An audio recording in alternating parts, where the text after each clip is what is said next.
ये जो पहलगाम का इलाका है, जो सरहद से 150-200 किलोमीटर की दूरी पर है, दुश्वार गुजार इलाका है, पहाड़ हैं और जंगल हैं, ये कैसे हो सकता है कि पीर चनासी से या बेला नूर शाह से, पाकिस्तान से ये लोग जाके वहां पे इन्होंने हमला किया हो? आपकी 9 लाख फौज जो भारत पर काबिज है इलीगली ऑक्यूपाइड इंडियन कश्मीर में, वो वहां पे झक मार रही है। आज जब कश्मीरियों को उठा के दरिया बुर्द कर दिया जाता है और एक नौजवान की लाश निकालते हैं और कहते हैं कि इसने छलांग मारी, ये हमारे से बचने के लिए भाग रहा था, टॉर्चर किया जा रहा है, कश्मीरियों को शहीद किया जा रहा है, जेलों से निकाल निकाल के लोगों को कत्ल किया जा रहा है। वो 9 लाख फौज जो गासिब फौज है, जो काबिज फौज है, जिसने पिछली 7 दिहाइयों से मजलूम कश्मीरियों के ऊपर जुल्म ढाने के अलावा कोई और काम नहीं किया, वो आप कर लें, कोई बात नहीं। आज आप भी जिंदाबाद है, मैं भी जिंदाबाद हूं, हम सब पाकिस्तानी हैं, आप जो मर्जी कह लें। आज आप मुझे गाली भी देंगे, मैं जवाब नहीं दूंगा। तो बात यह है कि ये जाती अनाओं से उठना पड़ेगा, इससे निकलना पड़ेगा। ये जो 9 लाख काबिज फौज है, ये आज भी वो क्या जज्बा है कि जब कोई कश्मीरी शहीद होता है, पता है कि पाकिस्तान का परचम वहां पे ममानियत है, मगर आज भी माएं बहनें अपने बेटों को, अपने भाइयों को पाकिस्तान के परचम में दफन करती हैं। ये क्या जज्बा है और ये जज्बा कैसे आता है, ये कहां से आता है? ये उस एक नारे से आता है कि पाकिस्तान का मतलब क्या, ला इलाहा इल्लल्लाह।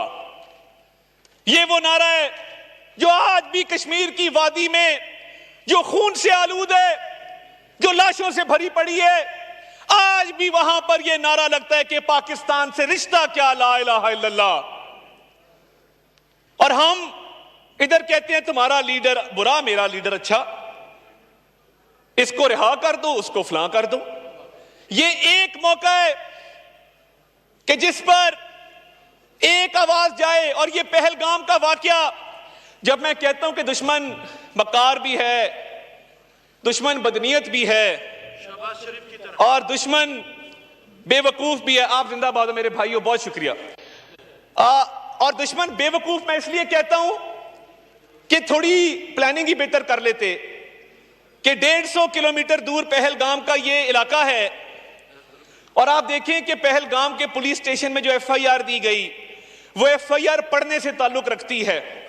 आप भी उस पर बात करें कि पहलगाम के पुलिस स्टेशन में जो FIR दी गई, वाकया होता है 1:50 पर, वाकया खत्म होता है 2:20 पर, FIR दी जाती है 2:30 के 10 मिनट के अंदर।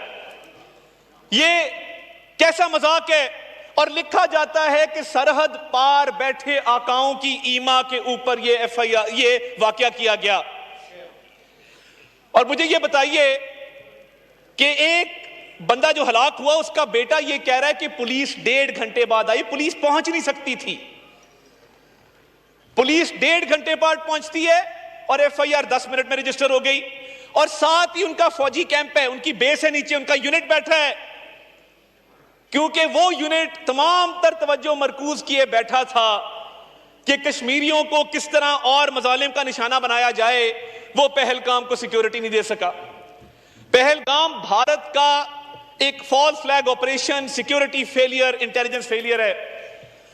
वो राहत इंदौरी एक भारत में शायर गुजरे हैं, वो कहते थे कि सरहद पर तनाव है क्या, पता करो चुनाव है क्या। ये क्यों कहा?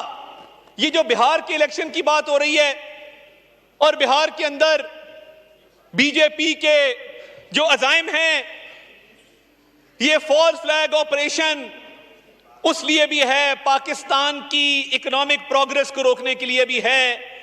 और इनका ख्याल था कि ऐसा फॉल्स फ्लैग ऑपरेशन करेंगे और ये FIR ने सब कुछ एक्सपोज कर दिया। और आपने वो वीडियो देखी होगी, जो शख्स जिप लाइन के ऊपर जा रहा है, कहा गया कि इनडिस्क्रिमिनेट फायर है, बिला इश्ताल फायरिंग की गई है और चुन चुन के हिंदुओं को अलहदा करके मारा गया है, बिल्कुल झूठ है। एक मुसलमान भी इस वाकये में जहां बहक हुआ, और अगर इनडिस्क्रिमिनेट फायर होता तो बंदा जिप लाइन पे जो एंजॉय करता जा रहा है, नीचे नजर आ रहा है लोग किस तरह आराम से फिर रहे हैं, कुछ लोग भाग रहे हैं मगर बाकी लोग आराम से इत्मीनान से फिर रहे हैं, तो क्या यह दलील काफी नहीं है? और मैं ये समझता हूं कि पाकिस्तान ने नैरेटिव डोमेन में, पाकिस्तान ने डिप्लोमेटिक सतह पे भारत को जो मार मारी है उनकी नस्लें याद रखेंगी इंशाअल्लाह ताला अल्लाह के फजल से।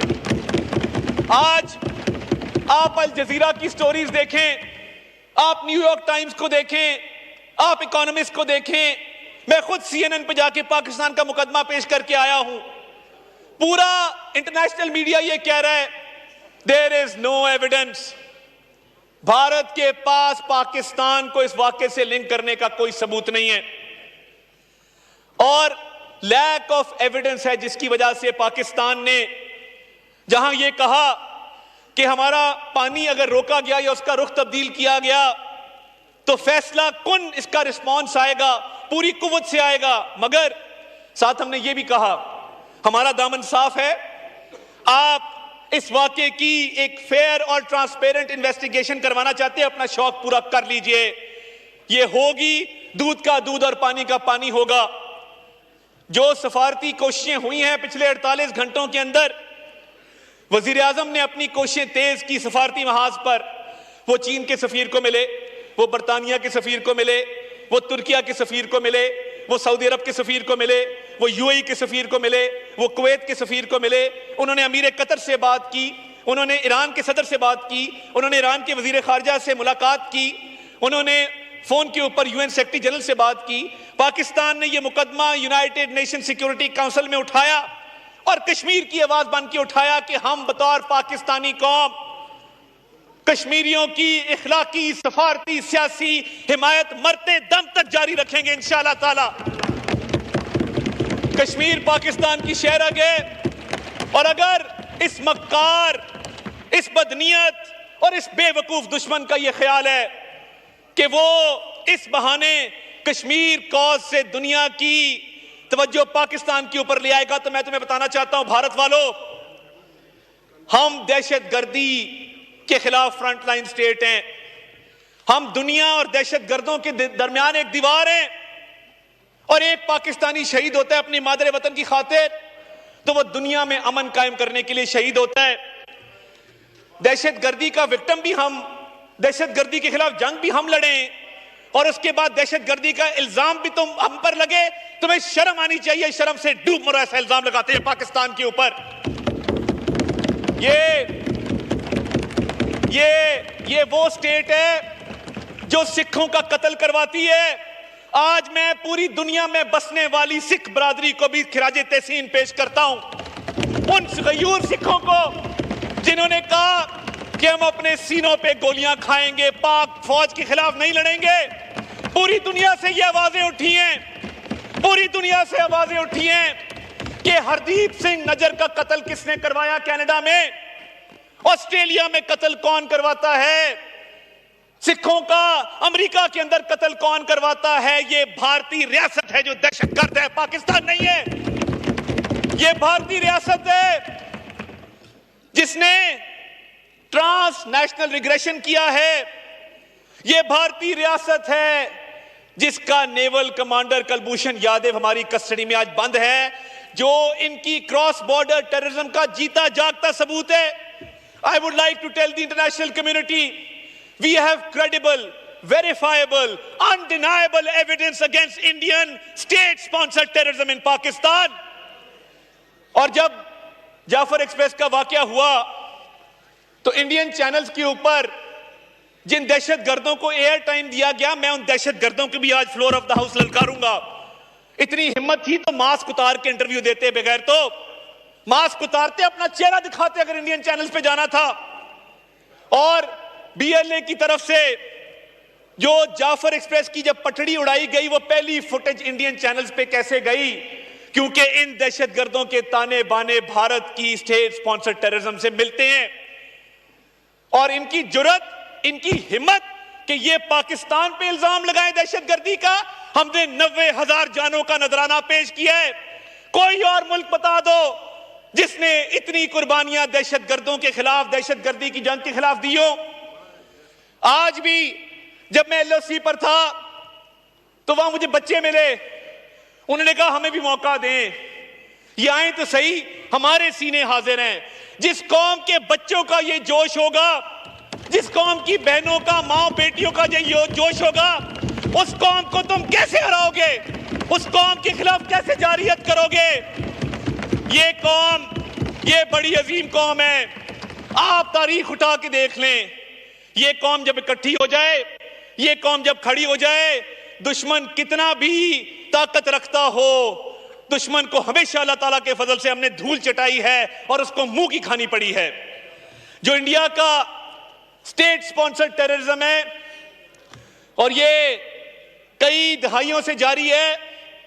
रॉ के हैंडलर जो पाकिस्तान में हमले करवाते हैं, जो मासूम लोगों की जानें लेते हैं, भारत सबसे बड़ा प्रमोटर है दहशतगर्दी का। और पाकिस्तान की कुर्बानियां दहशतगर्दों के खिलाफ आज भी जारी हैं। हमारी अफवाज पाकिस्तान ने, हमारी पुलिस ने, हमारी सिक्योरिटी एजेंसीज ने, और मुझे इस हाउस में खड़े होकर यह कहते हुए फख्र है कि इधर बैठे वालों ने, उधर बैठे वालों ने जानों के नजराने पेश किए हैं दहशतगर्दों के खिलाफ, मगर हार नहीं मानी। आज भी खड़े हैं, आज भी मुकाबला करेंगे।